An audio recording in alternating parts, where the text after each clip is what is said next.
Hello and welcome to Good or Bad. You know what there is a lot of out there? Crossover monster mashup movies. Well, what say I take a look at one of the earliest. King Kong vs. Godzilla. This movie was released in 1962 and directed by Ishiro Honda. And then a year later it was released in America, with some additional scenes and dubbed English language. This version was directed by Thomas Montgomery, which is the version that I shall be reviewing, so let us waste no more time and let's begin! Go away! As I was saying... Right!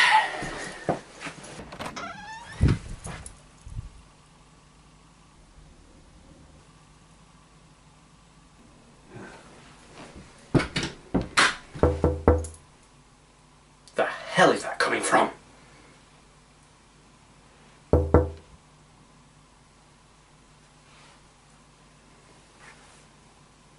Hello! Who the hell are you?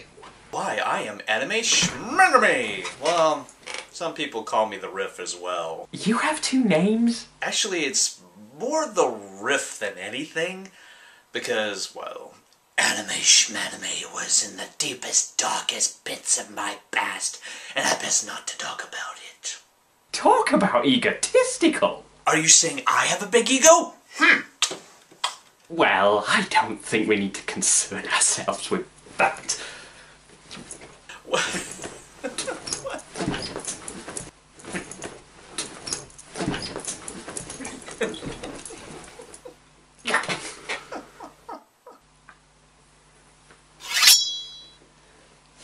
Anyway, I hear you're going to be reviewing a Godzilla classic, but I have this feeling you're not going to be particularly nice about it, are you? Oh, come on, when have I ever done that? This movie sucks! Rip your eyes out with a rusty spoon before watching it! This makes no sense! It's just stupid! Stupid, stupid, stupid! And if you haven't got the message yet, it was... Point taken. As my less talented friend here has said, this is actually one of the more earlier crossover-y movies between two famous monsters. The first being Frankenstein meets the Wolfman. Which really isn't relevant at this point. Well, I wanted to say something. You're hogging the review. Oh, shut up and start the plot summary, damn it! This is already an abusive partnership. Quit your bitching and get on with it! Yes, get on with it! The movie opens with a news reporter, which is exclusive to the American version, and he appears several times throughout the movie, and all he does is explain little things that the Japanese version threw in and never addressed. Like with King Kong and electricity? Ugh. Huh? You'll find out. Right. Well, I was thinking more the berry juice and making them grow. Yes, the report talks about the berries, which someone discovered on a remote island. And apparently when they grind them down into juice and an animal drinks it, they grow. Is how they explain why King Kong is so damn big. Wait, I've got the perfect one for this one. Nice. Very clever. We didn't know anything about the berries in the original Japanese version, or how King Kong was so damn big.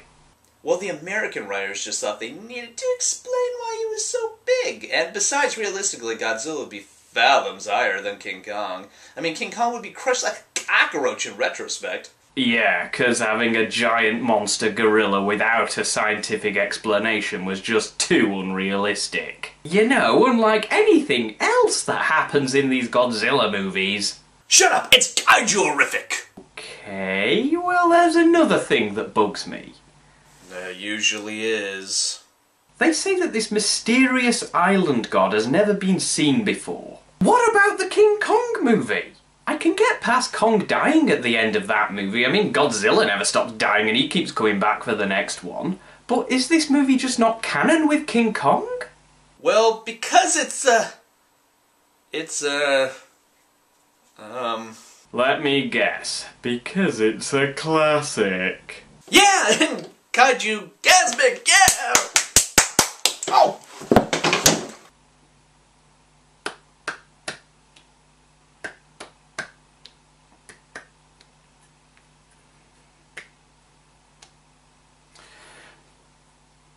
How did you make that mistake? Please, can we just move on to the next scene? Oh, alright. We cut to a group of men who are talking about the berries and their potential pharmaceutical applications. But they need more samples, and the only place in the world the berries grow is Faroe Island, the home of King Kong. Faroe Island? Yes, Faroe Island. Not Skull Island. Nope, Faroe Island. Did they not even watch King Kong? It's called Skull Island. Skull Island. Not Faroe Island. Skull Island. With natives on and a giant monster that just so happens to be King Kong. Did they know nothing of the source material? Oh, come on, they just changed the source material. Get over it. What, you mean like you got over this? My point exactly. They go on to say that the natives... Well, at least they got that bit right. Do you mind? Sorry. The natives will only give them so many of the berries. What? Oh god, what is it now? The natives willingly give them berries. They are violent natives that kill people that aren't part of their tribe. Again, did they even see the original movie? Maybe it's another tribe. Okay, fair point.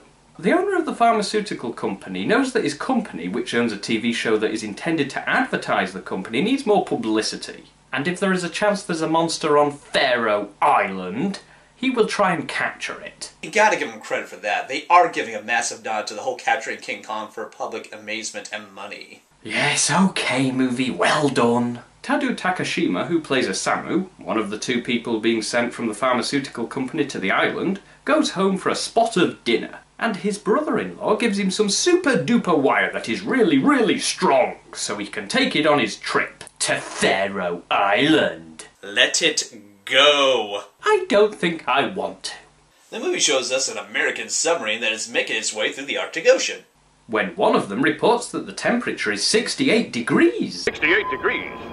It can't be. There aren't any warm currents in the Arctic Ocean. Then they notice a strange light in one of the icebergs. Oh, it's almost time for the big tea.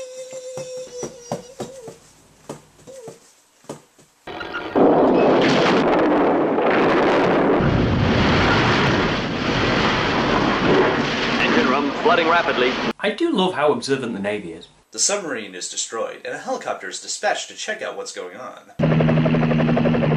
Did Godzilla piss on another submarine? You try and teach him. Godzilla tears his way out of the iceberg and gives us his classic roar.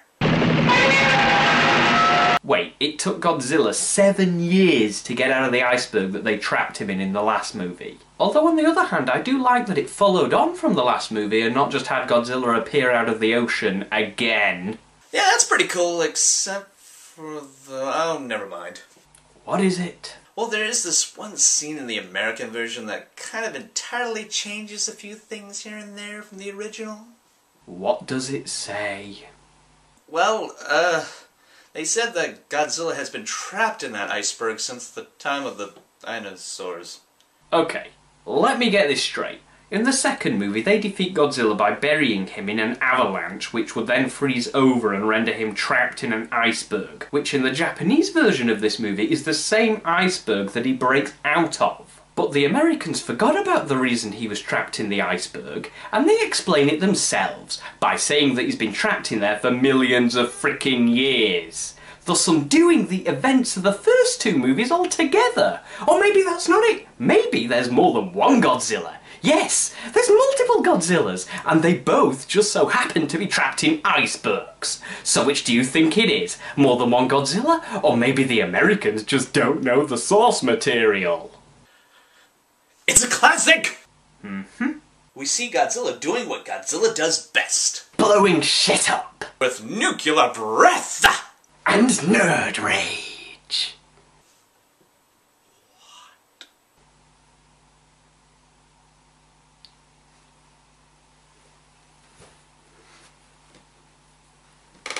Let's move on. Mr. Pharmaceutical Owner is fed up of Godzilla hogging all the press, so he sends instructions to his team that are shipping out to Faroe Island. Oh, shut up! Land ho! They get to the island, but the tribesmen spot them and they take them to their leader. The tribe's leader tells them to go, but using their handy translator, man, they can convince him with the use of music.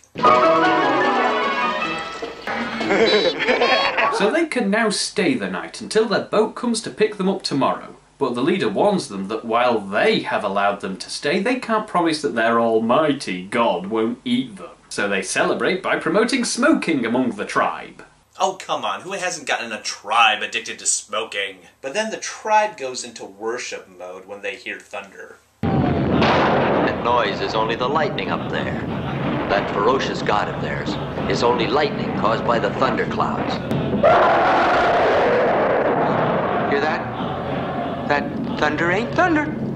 Yes, it is thunder. Oh, come on, who deludes themselves so much that when something clearly isn't thunder, they say it's thunder?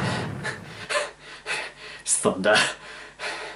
It's just thunder. It's definitely thunder. Yep, without a doubt. Absolutely, mate. That's thunder. It's nothing to worry about. That is definitely thunder. It's definitely thunder. Look! The thunder looks like King Kong!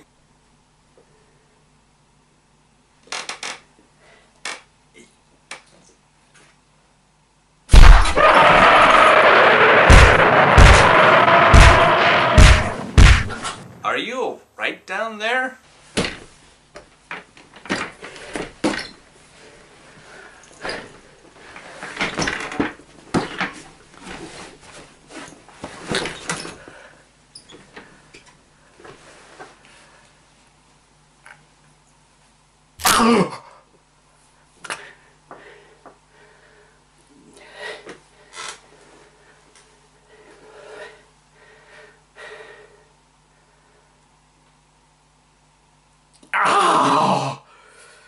That's what you get for recycling your jokes. After a few scenes of people talking about Godzilla being a dinosaur and making his way through Japan, we go back to the island, where we see some comic relief. It's only a lizard. Throw it down.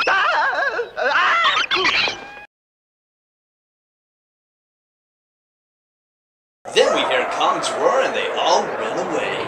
There's some more worshipping, and then a giant octopus goes after the tribe's stash of berry juice.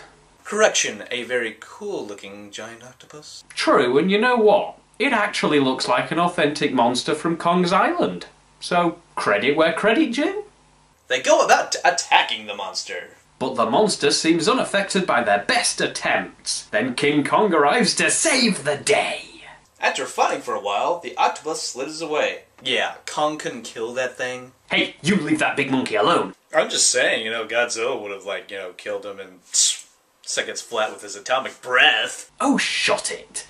King Kong drinks his beloved berry juice, which makes him feel sleepy.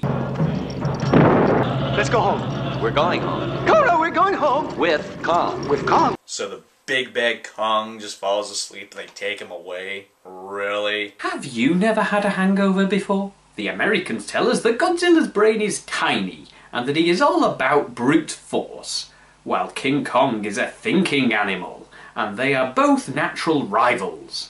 I'd love to know how they know this, considering Godzilla has been trapped in an iceberg for millions of years and no one has even seen this mysterious island god before, let alone even know he was a giant gorilla, but clearly I'm nitpicking here.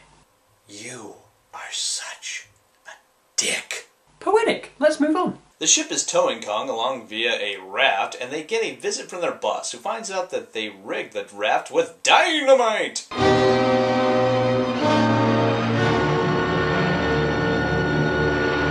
Alright, let's catch you all up on a little side plot that's been going on. This guy's girlfriend thought he died in a plane crash, but he missed his plane, so she went looking for him in the very same place Godzilla is heading, so he rushes over there to save her. Hey, I do the rushes over there to save a line. I always do that line. I look forward to that line. Sorry? She's currently on a train and Godzilla is currently about to destroy the train. So he ignores the military roadblock and goes to save her. Not rushes to save her? Too late, damage done. She got off the train before it went kaboom, and he pulls her into the car and they hide from Godzilla's sight. The next day, back on the boat, Kong is waking up, so they start shooting at him when they fear he might break free or destroy the boat with his struggling. They then come to the realization the only option is kablooey. But King Kong survives the explosion somehow. Berry juice really toughens you up. They go on to say that a battle that may have happened millions of years ago may happen again. Wait, may have happened? So they already tell us King Kong is a normal gorilla that is only that size because of the berry juice, yet he is also apparently millions of years old. Basically, they're saying he's about the size of King Kong, you know, as he was in the original, but apparently, due to the berry juice, he is now about the same height as Godzilla and apparently a million years old as well. They're playing with fire, I tell you! Fire! It's time for the big showdown! Godzilla, the king of the monsters, versus a giant ape, which is totally going to get roasted by Godzilla's nuclear breath. Yeah, well, Godzilla may have nuclear breath, but King Kong, he can what? He can throw rocks.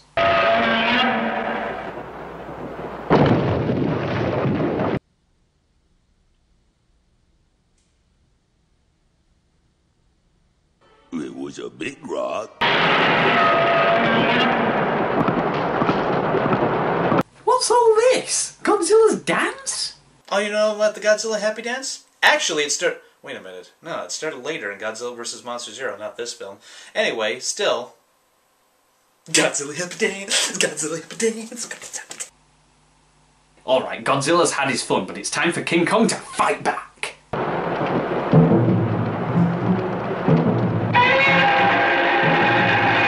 Or run away. Yeah, badass. Run away in a versus movie. Awesome. Face it, Godzilla is way cooler. Whatever, fanboy. Shut up! The military do their best to stop Godzilla making his way to Tokyo. But of course, Godzilla smashes his way through their defenses. Until they set up their second line of defense, which essentially comes down to electrified cables intended to keep Godzilla at bay. And it works. Apparently, old Godzilla doesn't like electricity. Then the movie spews some bullshit about how King Kong is made stronger by electricity. What? King Kong is made more powerful by electricity? He's King Kong, not the Energizer Bunny! Everyone's running scared, then Kong breaks through the electrical wires. King Kong starts creating havoc, and then finds a girl he likes, which just so happens to be this guy's sister. At least they're paying homage to the original King Kong. He then climbs a building. A very small building. So the military uses the berry juice to knock Kong out, and they even play the drums that the tribe played back on the island to help him drift off.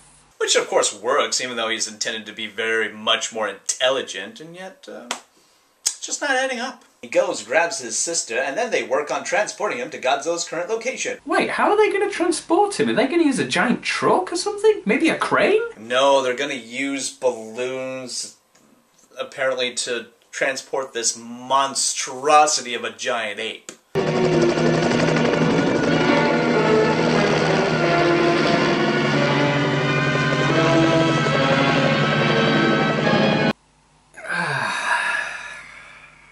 Right, whatever. They get to Godzilla, who is making his way up Mount Fuji, and they drop Kong, causing him to promptly slide down the mountain, knocking Godzilla over. Round two! Ding, ding, ding, ding, ding, ding! King Kong decides to hide behind a rock because the movie is insistent that he has intelligence on his side.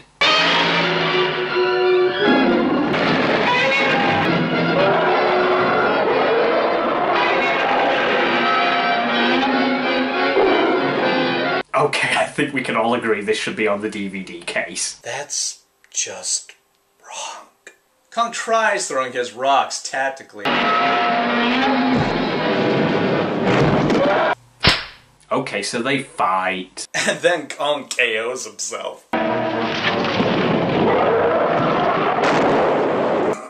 Yeah, he's clearly the smart one. Now that Kong is unconscious, the big G starts to bury him with rocks. Wait, before that, he gets a second wind. Oh yes, then he gets knocked out again and buried with rocks again. Until a thunderstorm moves in and Kong gets zapped. Alright, so Kong gets up and starts zapping Godzilla.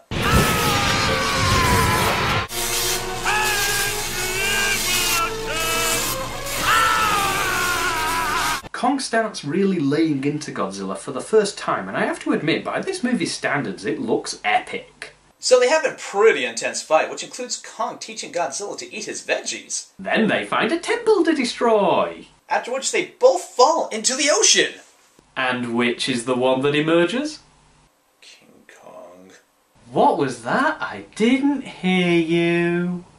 I said King Kong, alright? He's the one who emerges. Which means? Godzilla was tired and he just, let him go, No, it means King Kong won. What do you mean he won? He's clearly swimming away because he's so scared. No, he just wanted to go home. The movie even said so. We never saw Kong actually beat Godzilla.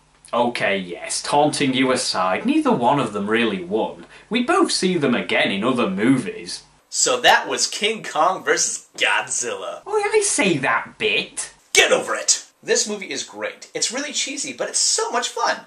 And I suppose when it comes down to it, how could they not make a movie pitting King Kong against Godzilla cheesy?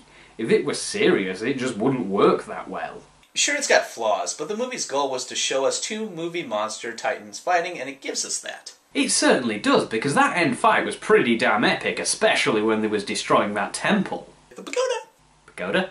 Oh, the pagoda. You have to say pagoda, or else you're going to piss off a lot of Godzilla fans. Because it's part of the Godzilla lore, if you will, because it's always a pagoda getting destroyed in the Godzilla films, especially the classic ones. Okay. Well, another thing I liked about this movie was the soundtrack. It really added a lot to certain parts of the movie, and there's something else, something that's very rare in these types of movies. The human characters actually are entertaining. Especially this guy, since he's so much fun to watch. This movie is an instant classic from my childhood, and I love it so much. It's a great crossover movie, and to this day, it's still one of my favorite movies of all time. Well, it certainly is a lot better than some of the later Godzilla vs. flicks. Watch it, you're on an icy slope there, boyo. I'm just saying that some of the later Godzilla movies weren't as fun as this one. Anyway, that's what we liked. Is there anything you didn't like about this movie? Oh, you have a list, do you? I do indeed. Well, I'm going first. First up, I hated it that they added the American scenes to make King Kong seem better.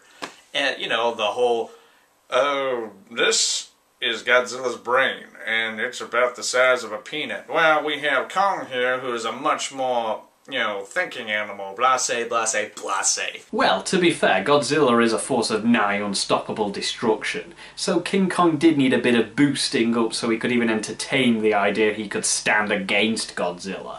Alright, how about when they captured Kong? That scene just, dragged too long, And how about the fact that the movie says Kong is Godzilla's natural enemy, yet he needed to be airlifted to Godzilla in order for them to properly fight? Yeah, that was stupid. Is it my turn yet? Fine, go. Okay, I didn't like all the inaccuracies to the King Kong lore, and the fact that the events of King Kong didn't even happen. I know that if they did, that would involve explaining how he didn't die, or maybe there was another King Kong.